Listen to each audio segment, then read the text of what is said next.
Commonwealth Head of Observer Mission, Ambassador Amina Mohamed, says they will continue to seek clarity from the Zimbabwean Electoral Commission.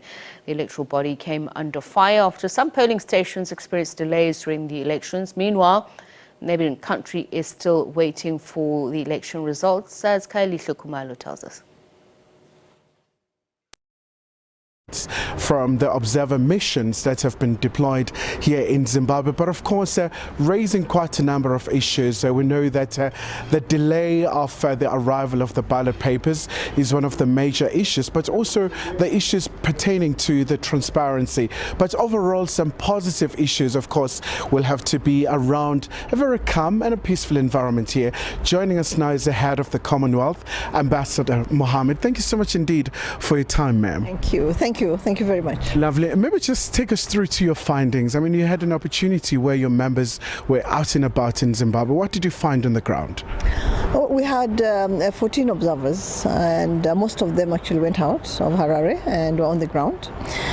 They found a peaceful environment, an environment where the polling agents were well coordinated. They were very efficient and professional in the work that they did.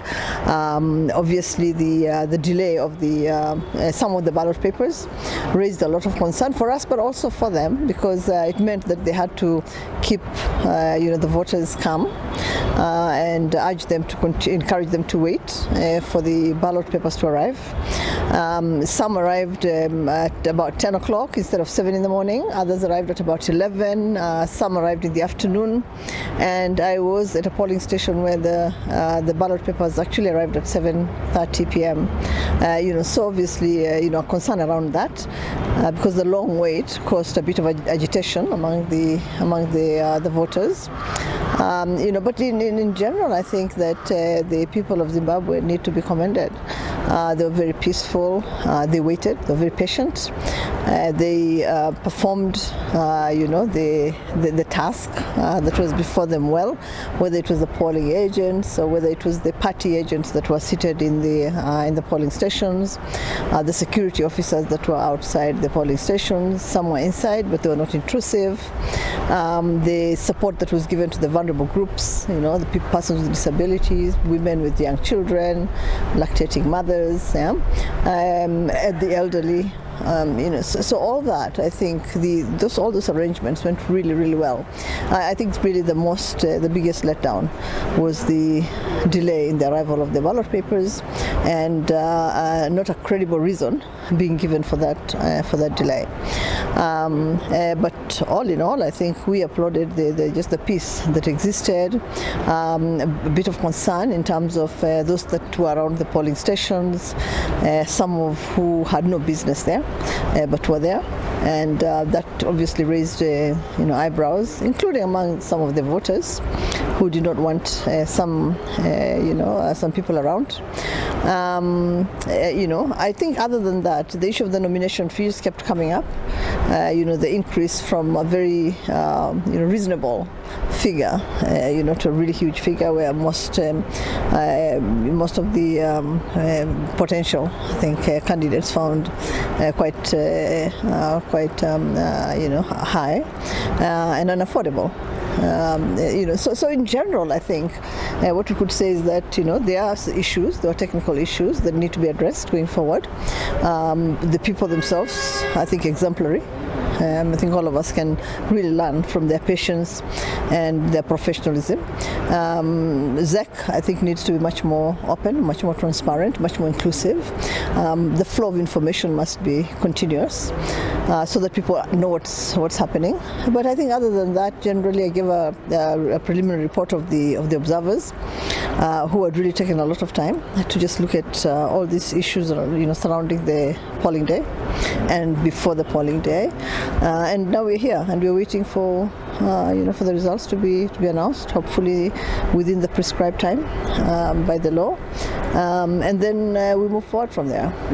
And just before I let you go, Ambassador, these are preliminary reports.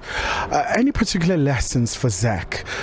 Transparency and all those key issues pertaining to the international practice. I think transparency is key. I think that just getting everybody on the same page.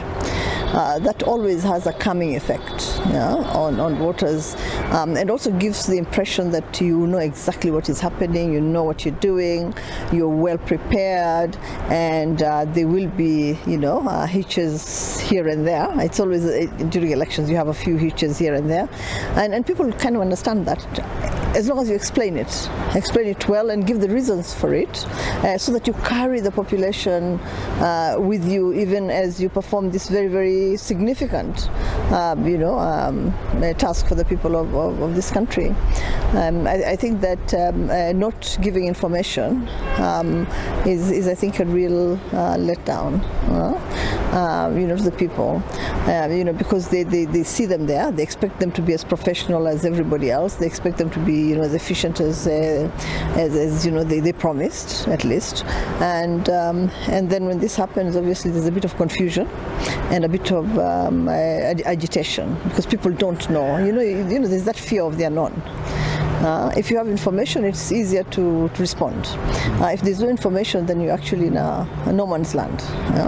And so I think that more than anything else. But they've done a great job in terms of inclusion, making sure that the vulnerable groups are taken care of, that there's braille ballots for those